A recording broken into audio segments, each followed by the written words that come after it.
Good morning and welcome to the third in a series of webinars throughout the summer and fall in hopes of giving you some insight into what Make-A-Wish is and the impact that we have on sick children and their families. I'm Richard Kelly, the Chief Operating Officer of Make-A-Wish Southern Florida, and I'm honored to be moderating the discussion today. Speaking of families, we have a great panel with us today. We have Wish Moms who are here and are looking forward to sharing the stories of their journeys and their wish experiences and how their child's wish impacted their lives. Unfortunately, right now, most of our wishes are on hold due to COVID-19, but hope for the future is still essential, and we will, with your help, be ready to grant the remainder of those wishes when it's safe to do so. So let's get to our guests. In 1997, teenager Brian had a need for speed. He was fascinated by cars and got a unique opportunity to meet Jay Leno's car collection. But it wasn't just the cars, Jay was there too, and the story of Brian's wish experience is sure to inspire you. His mom, Marietta, will tell us how that wish was a ray of sunshine during some pretty cloudy days. You'll also hear the story of Victoria, who at 9 months old had a 5-organ transplant. Her medical struggles did not dampen her spirit and her love of music. She was that girl who wrote her own songs and performed them for her family in her home. So when asked to make her wish, she wished to be a pop star and record her own CD in 2009. During a 2-part session, which included singing lessons and a performance for family, friends, and some very special Make-A-Wish fans, Victoria's mom, Ivette, is here with us today. And finally, whenever she enters a room, Palmer's energy and joy is contagious to everyone around her. Even so in her hospital room, when she was undergoing treatment for acute myeloid leukemia. When she finished treatment, it was pretty obvious that her wish would involve performing, and she did on the stage of Mean Girls on Broadway in New York City. Her mom, Kathryn, is here to tell us about that amazing experience and the surprises that were waiting for her during her wish. Welcome, everyone. Before we get started, I'd just like to remind you, if you have any questions for any of us, type them in the Q&A section at the bottom of your screen. We'll answer them throughout today's broadcast. So ladies, welcome. It's great to have you here. Question number one will be for Marietta. So tell us a little bit about Brian and what kind of kid he was, and sort of paint us a picture of his medical journey. Brian was the kid who was involved in everything, sports, band, going out and helping people, involved with church. He was just involved in everything. He got his our journey was, he got his diagnosis, and then we went down a journey to deal with, what was ahead. Brian loved cars. He and his dad would go out and check out all the cars, go to all the different car lots, go to all the different car shows, work on cars. They would all come in full of grease and with a big smile on their face.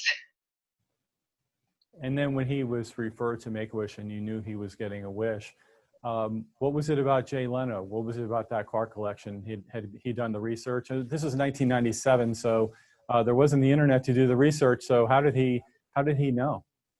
The boys were always involved in cars. They always knew about the different things, different articles. You always had the different shows on where they focus on the celebrities and they show the different things they're interested in. So anything to do with cars, they knew about.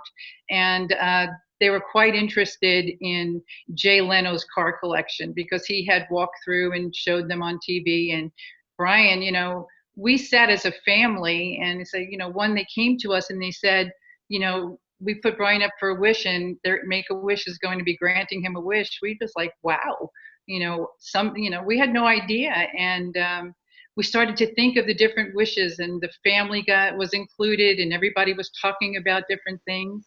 And Brian basically came back and said, I love cars. I want to see Jay Leno's cars. I want to see his car collection. So that's how that came about. Yeah. That's great. And we'll get to his wish in a moment. So Ivette, so Victoria's medical journey is a long one and an interesting one and an amazing one for her strength and her determination. Can you just tell us a little bit about who Victoria is? Victoria is a very determined young woman now. And from the time she was young, she was just determined to walk her own path and follow her, walk to the beat of her own drum, I should say. And music was a big part of her journey. She loved playing the guitar. My father would sit with her and play the guitar with her, and she would just write all these songs, and that's the way she would express herself. So that's really was her outlet, was music.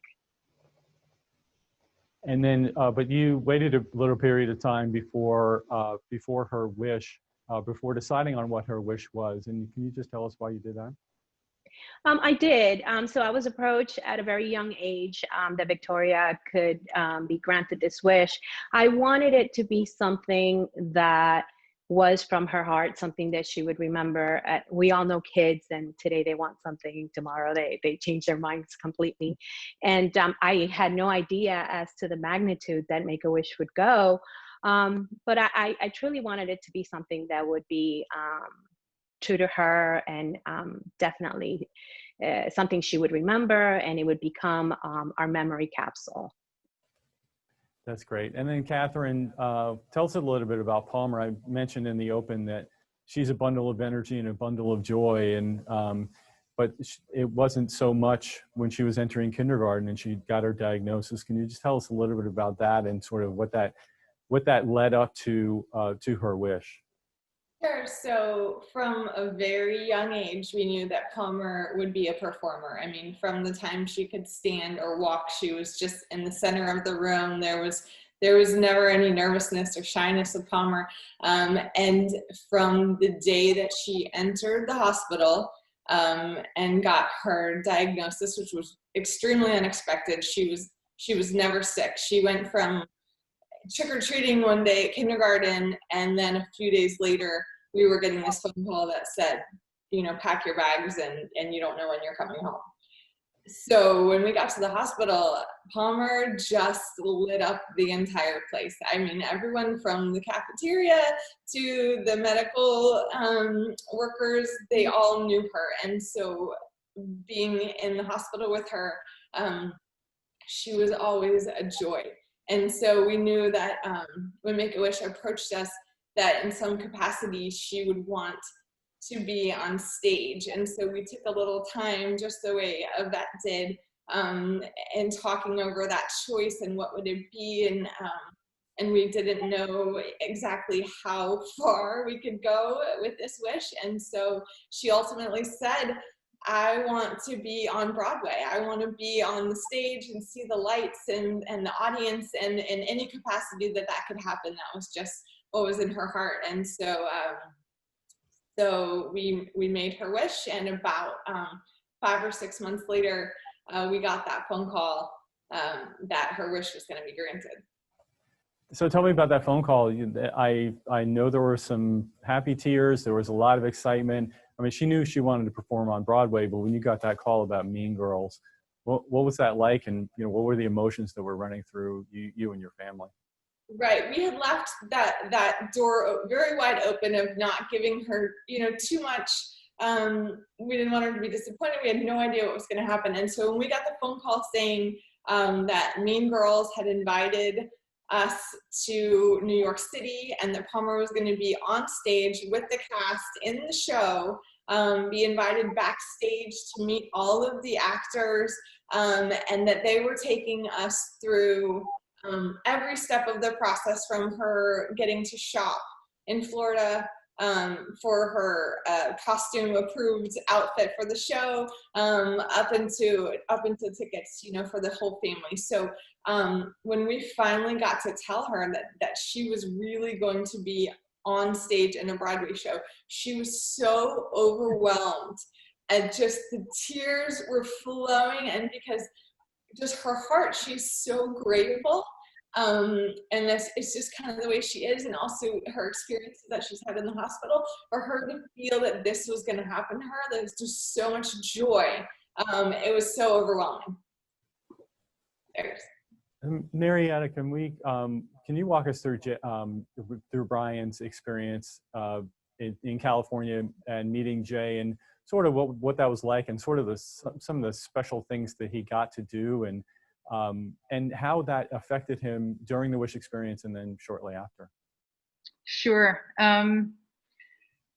The whole trip, the whole experience with Make-A-Wish, from picking us up at the house and, the plane trip, going to the hotel, and then going to the studio. So we had our trip to the studio where everybody greeted us. Everybody was very warm and excited to see all of us and to see Brian.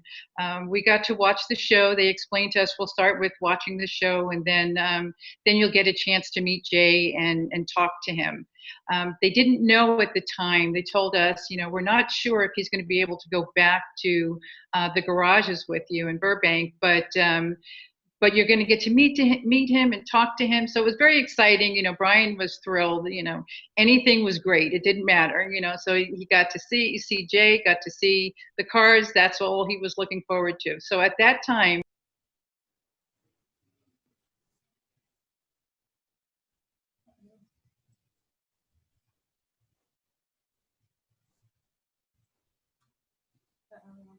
No, she's on mute. I'm sorry, when my screen closes, it mutes itself, so my apologies. So That's okay. at that time, we watched the show. After the show, Jay Leno, invited us up on stage.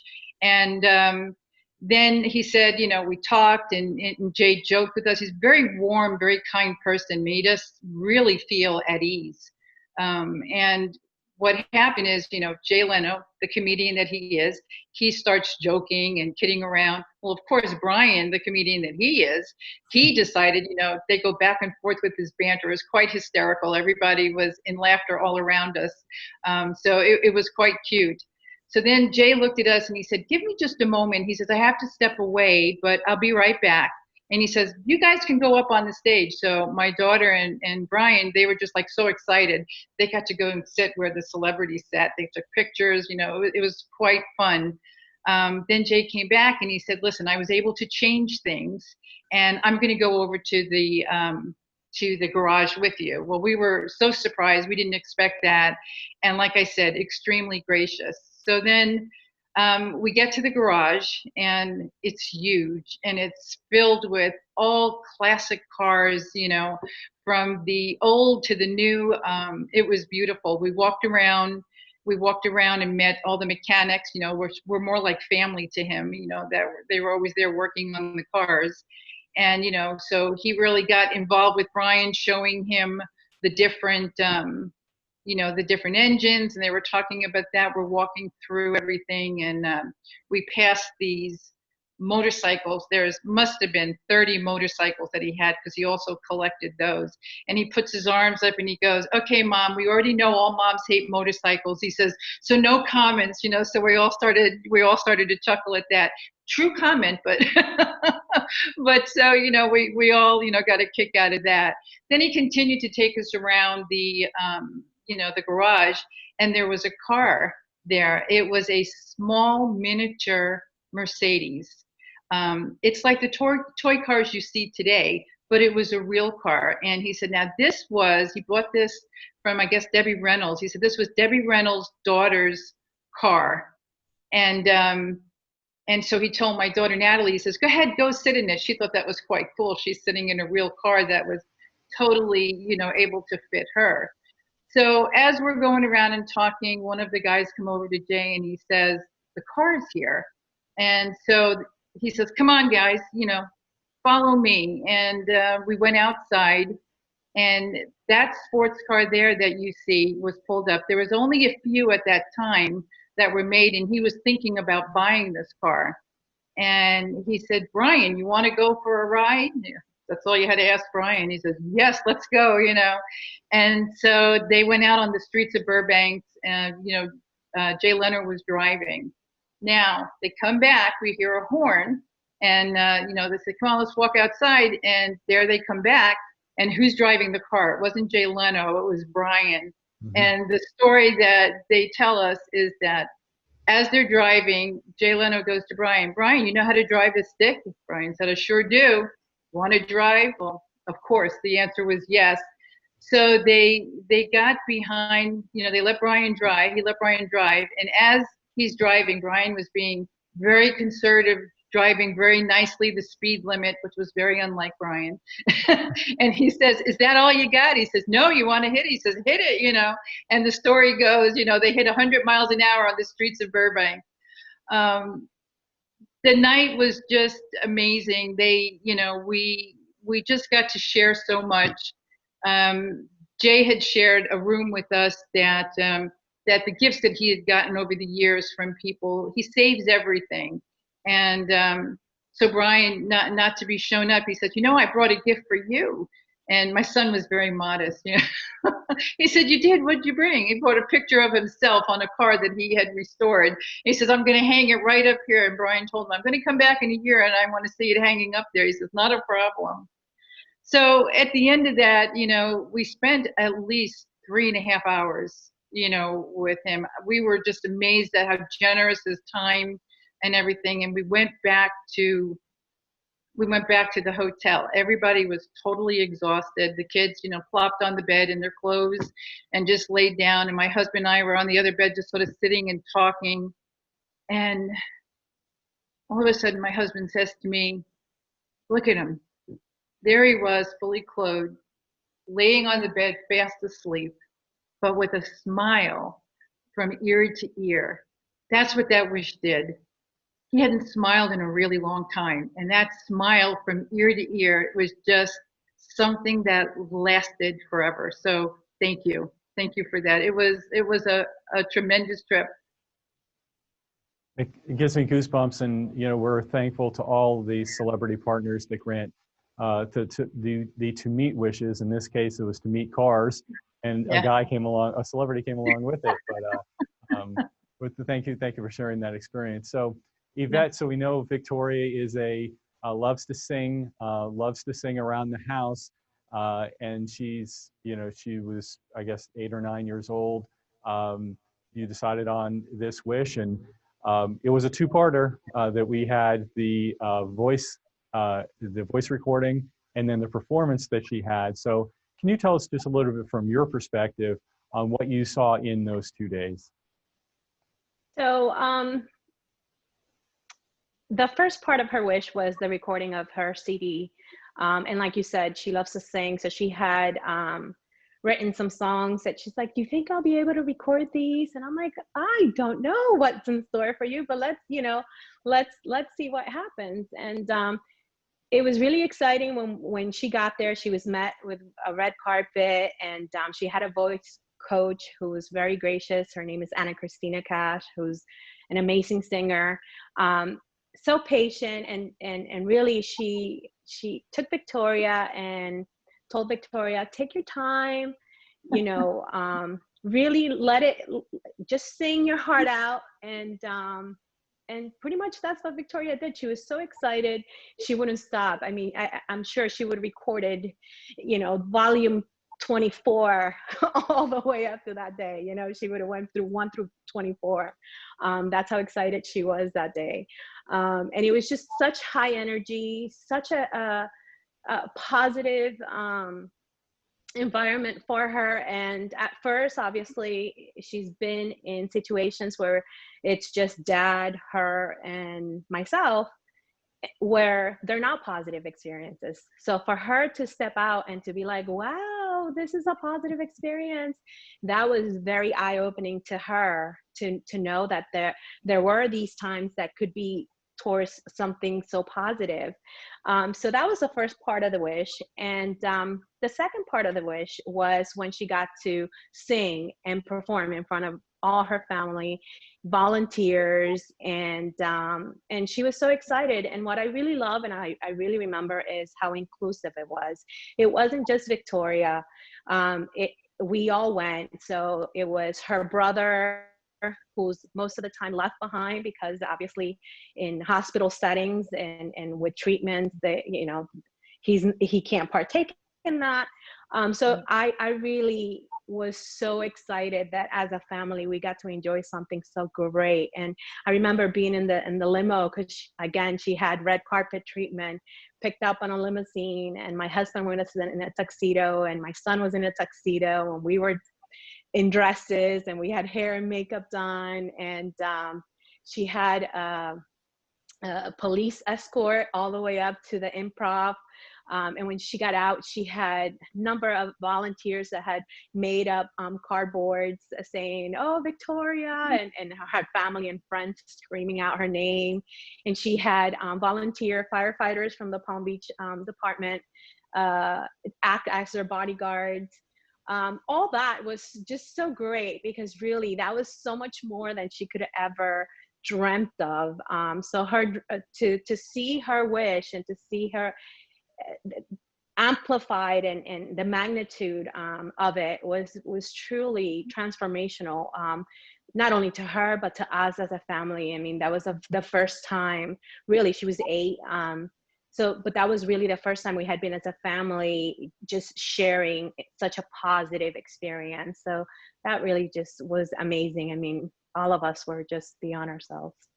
Well, we have a special surprise for you.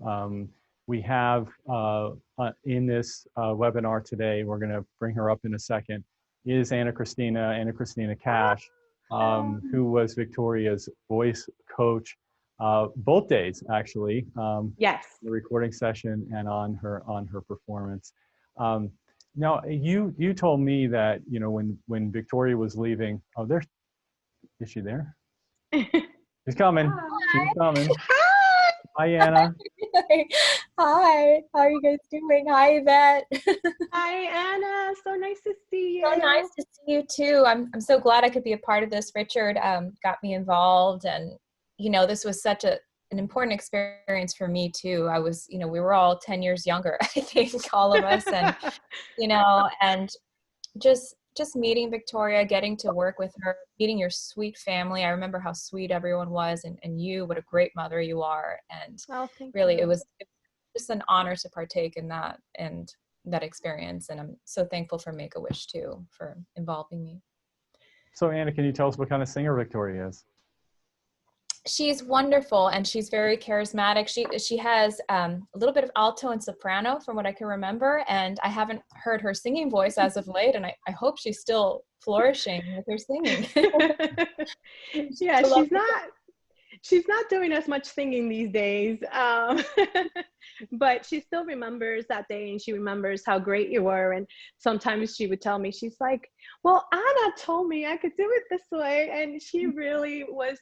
I mean, just to have you there really was the calming energy, the positive reinforcement she needed. And it was such a great addition. And it really, you could see it come through on when she sang and how she performed. And I can't say thank you enough to you, Anna. You're wonderful. You'll always be one of my favorites. Thank you. Well, you guys too, really, it's unforgettable for me as well. And I'm just, you know, really proud to have taken a part of that in any small way that I could. So thank you. Awesome.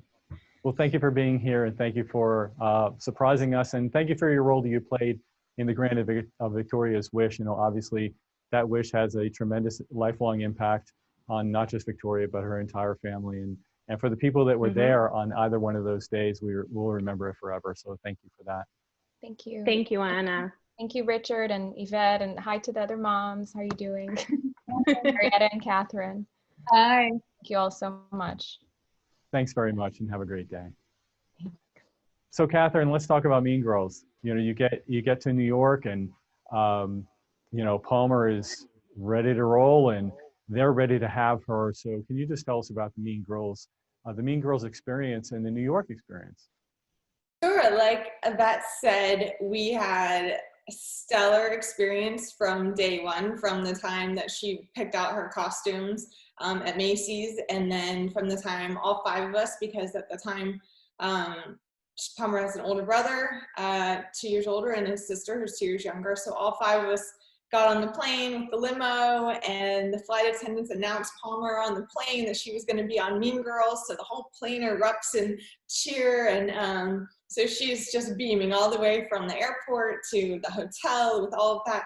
And then our first day in New York City, which is a huge, obvious adjustment to Florida kids, you know, who have never seen a tall building or taxis like this. The first night, Palmer got to go with her dad to meet the cast and run through rehearsals. So they got to go backstage, and the costume director and everyone met with them and introduced Palmer to everyone on the show and ran through everything that was going to happen. And then that first night, Palmer and her dad sat in the audience so that she could watch the show, because she had never actually seen the Mean Girls performance. And so they had a fabulous time and got to meet everyone and get her all pumped up for her next big night as the star.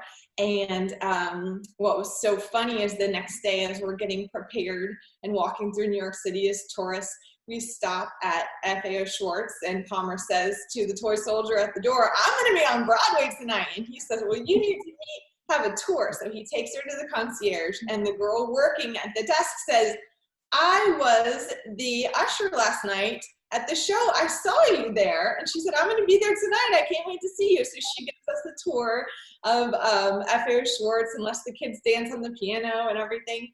And then we go back to the hotel, and it's the full, 5-star effect, from the limo picking us up, and Palmer's in her full gear with glitter and everything. And they met her at the stage door, and she just said, "See you later, I'm off to Broadway." And off she went with the costume director, and she went backstage. And so we all took our seats in the audience, and we're sitting there just so excited to see what's going to happen. And as we're sitting there, we get a text message from our Make-A-Wish rep who says, "Palmer is backstage with Tina Fey right now, hanging out." And so we had no idea. She had no idea that that was going to happen. That was just a huge surprise. And Tina Fey was just so warm and kind to Palmer and just gave her such a great experience. And she sat in the green room with Tina and her husband and got to watch everyone preparing. And so we're all sitting there super excited. And we come to find out that as Palmer is backstage, one of the main lead characters in Mean Girls, Ashley Park, took Palmer under her wing, and they discovered that Ashley Park was also diagnosed with the exact same AML leukemia when she was 16 years old, and that she had been a Wish kid, and she had wished to go to Broadway too. And so they just had this instant connection, and we're sharing all these moments about their experience and their treatments, and then how Ashley has evolved, from where Palmer was in that moment to living the dream that Palmer is seeing and experiencing right now. So it was just a huge realization for Palmer that you were where I was, and you were so sick, and now you're on stage, and everyone knows your name, and you're just living your dream, and just completely doing what you want to do, and it's not all about your sickness and your treatment. And at the same time, all the actors were just so gracious and welcoming. And Palmer met another Wish kid who was also a performer. And so we're all there as family, and we got to see her on stage. She came out in full costume, and she had 2 parts of the show that she had to come out on stage and be part of the show, as she played the part of one of the main lead characters' little sisters. So she got to be on stage and watching the show. And then another surprise for us is that our whole family was there, but at the same time, several of Palmer's grandparents and cousins and aunt and other close friends had surprised her and traveled to New York on their own just to see her in the show. And so after, at the end of the show, they brought her out on stage, right in the center, and the entire cast cheered, "Palmer, Palmer," and the whole audience was cheering. And it was just a moment that I can never fully explain, just how your heart feels in that moment to see your child up there living their dream. And so then we knew that we were going to pick up Palmer backstage, but we didn't know that they would invite all of us, extended family and friends and aunts and cousins and everyone, to come backstage and meet the cast and let Palmer show us her dressing room and her costumes and meet everyone. and then also got the opportunity to, we found out that our Make-A-Wish representative, he himself had also had just finished his treatment, and he had just joined the team at Make-A-Wish, and the first wish that had ever come across his desk was Palmer's, which by this time it had been almost a year. So he was backstage with us, and he was crying, and we were crying, and everyone was just happy tears in just the greatest joy I think that we had experienced in so many years, and we will just never forget it. You know, we've talked. It's a beautiful story, and they did a great job with that wish. And of course, Palmer was the perfect child for that experience. We've talked a couple different times about the family dynamic and how disrupted it is during treatment for your entire family, and how this wish was so family centric. It's Palmer centric, obviously, but you got to involve your family. Can you talk about the benefits and how that made you feel as a family and an extended family to be part of this experience as well? Right. So I think when you get that diagnosis, suddenly everything goes from normal life to survival, and you don't even realize how much you're not experiencing when you're going through treatments and every day's in the hospital, and you don't realize that you have just missed being a family. And it takes time to realize how you've been so focused on just keeping your child healthy and their survival. And then you get this wish, and what I was so impressed at how Palmer's brother and sister were received. And our whole family, of course, because we were so proud to be there and to be able to see Palmer. But from the first moment, it was an experience for our entire family. The kids, they loved every second of it, and they were so happy to be included and to have that joy. That because for so many months and years we had been separated. Because like Ivette said, the little ones can't be at the hospital. And so, and we spent Christmas in a hospital room. And then you get to do this remarkable thing, and everyone is included. And from the grandparents to the cousins to the siblings, it just brought us all back together again in such a remarkable way that you just feel like you see the future of what can be for your child and your family. And it's just a reminder of where you've been and what's possible. That's beautifully stated. Yvette, that's sort of the same question for you about the family dynamic. I know your family, Victoria's brother and you and your husband got to participate in Victoria's wish, both parts, with the red carpet and the limo and the cheering fans. What did that do for you as a family? I think that, like Kathryn said, when your child is given a diagnosis and you go into that survival mode, family no longer functions normally. You miss a lot of family time. You miss being together. You miss milestones. You miss being there for each other. You miss that connection and sadly, when you are together, is oftentimes not for good reasons. So with Make-A-Wish and with this wish and the fact that we were all included, and my parents and my sisters and my whole family and friends, everybody got to come and see us, participate with us in a positive experience. It was a restart to our heart. It was a restart to our family. So when you get hit with a diagnosis for your child, your heart stops. So you go into survival mode, family life stops. And Make-A-Wish really focused on restarting our heart, our family heart, our looking forward to those positive experiences, on looking forward on being a family and being together, and not focusing on when you're together, it's negative. So it switched, it gave us a new outlook on we can do this as a family, and what a beautiful family we have, and we have to embrace this, and not life is not all a diagnosis and treatment. Like, this is so much more. So that's what her wish did for us. I mean, it really got us to view family life and our time and really for our all of our extended family. It gave us a positive view as to the time that we have with each other and the time that we spend with each other, and to really cherish that and in a positive way. Now, you told me a story about how pre-wish, everything for Victoria, when an adult would come and take Victoria for something, it would be for medical treatment or for a test or something like that. And then on her wish experience, they take her and she gets to record a CD, and the juxtaposition there between those two. Can you just talk about that a little bit?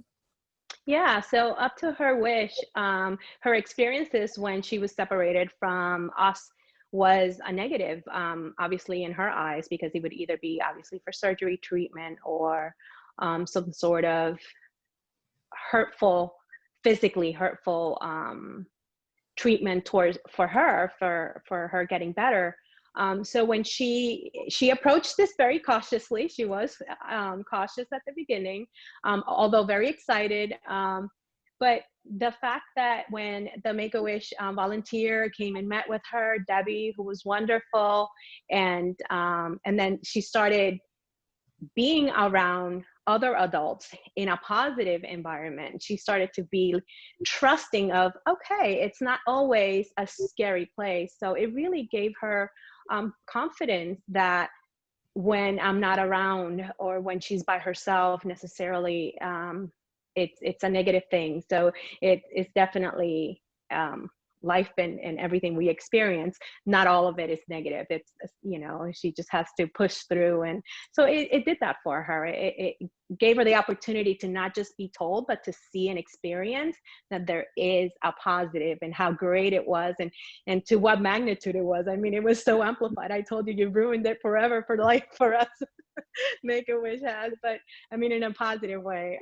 But yeah, it definitely gave her that view that I could have never explained just with words. Yeah, no limos every day, and no Yeah. boring Yeah. fans when you walk into a building. Exactly. Sorry about that. Yeah.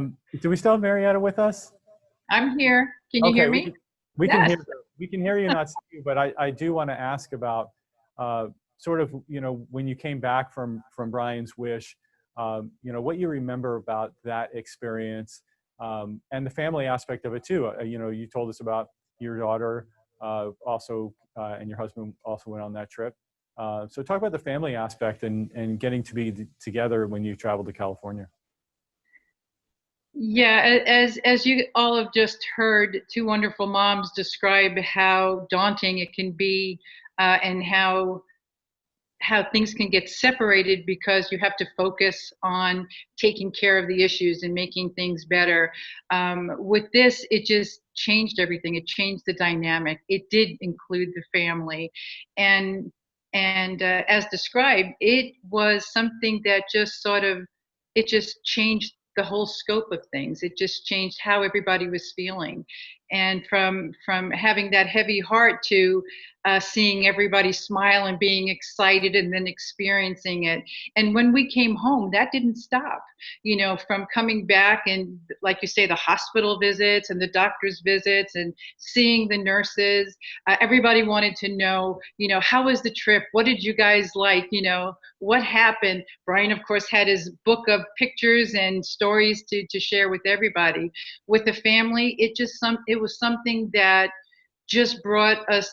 We have a very close family, but it just brought everybody together to, you know, hear everything, laugh and joke, and just hear about all the wonderful things that happened. And everybody's sitting in amazement because, you know, whoever thought to the extent of a wish, not only being with Jay Leno, going, you know, to California, going to his car lot, driving a car, you know, we went to Knott's Berry. We had so many wonderful things in this wish, you know, and it was non-ending, even not only there, but when we came home. And it was something that even till 23 years later, you still remember so vividly because it was such a wonderful experience.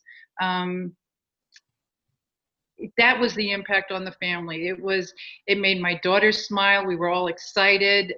My older son had to go back to college, so he didn't get to experience it. He only got to hear the stories of it. But from our perspective, Bill and I, to see our kids just really enjoying things, not worrying about anything, just being a kid, and just experiencing the day for fun. That's a tremendous accomplishment in times like these. So that's what it was for us. And we have a lot of folks that are here with us today that are maybe new to Make-A-Wish, that are familiar with our stories, and hearing about the impact of wishes. But coming from you directly, I'll start with you, Marietta. Why do these wishes matter? How do they positively impact a family? And your son's wish was 23 years ago, but you're sitting here with us today, so clearly it did matter and it does matter. But why? I guess the best way to explain it is, we had known about Make-A-Wish all those years ago, but not to the extent that we understand it now. To experience it is amazing, because you never realize the impact it has. It just totally changes the focus. We experience the true joy from knowing that he was accepted for a wish, to knowing what we decided to do, to taking that journey. That is something that you never forget. And even volunteering now, we want everybody to hear it, because these kids, they deserve to have something special in their life. They deserve to see that the world is beautiful, and yes, this is a piece in my life, and we're going to be able to move on for it, and let's have fun with it. That's what Make-A-Wish does. It makes those dreams come true. You're an amazing organization that I'm so grateful for. My family is grateful for, and it makes an impact on the child and on the family. It just brings pure joy. Wonderful, beautifully said. Ivette, same question. Why does Victoria's wish matter to you? I would say, so Victoria had a transplant, and with that, she got the gift of life. And I feel with Make-A-Wish, she got the gift of living, because we were in survival mode. We were in just doing what we needed to do, and a lot of the times is spent on not pleasant things. And even time goes by, and she went from an infant to a toddler to when she was 8 years old. And I can't say that we had many of those living moments, those celebrating those milestones and just being happy. So Make-A-Wish really was that gift of living, and living positively, and how anything and everything is a possibility. And that really showed Victoria that she wasn't limited. She was used to people telling her, you can't do this, you can't do that because of your illness. So she's used to being handed down the list of can't and don'ts. Make-A-Wish was the list of can and do and will, and even beyond, like the scope of your imagination. So it was really that great of an experience, and that's important. It's important in a child's life because it keeps them focused. So because a lot of the times with these illnesses, that they still have a lot of hard days, and going through something so positive and going through something that they can pull back from and say, oh yes, life is worth fighting for, life is worth living. It's wonderful. And the same for us as a family. It's like, this is what we're fighting for. This is what this is what we are trying to move forward with life, and to enjoy the good. Yes, you have to go through the bad stuff to enjoy the good stuff, but look at how great the good stuff can be. So that's what Make-A-Wish really does. It just highlights life in a positive way, and how to continue to move forward. Beautiful. And Kathryn, why does Palmer's wish matter to you, to her, and to your family? Sure. I think that when you're in the midst of treatment, and even when you leave treatment and you're in recovery and you're getting back to normalcy, there's still all this focus on what was. And so even the things that are ahead of you, at every turn you are, is that fever something else? Is that headache something else? And so there's always this this doubt and this worry in your mind. And then, 1 year passes and 2 year passes and things are good, but there's just something that you can't let go of. And then you have this wish and you see your child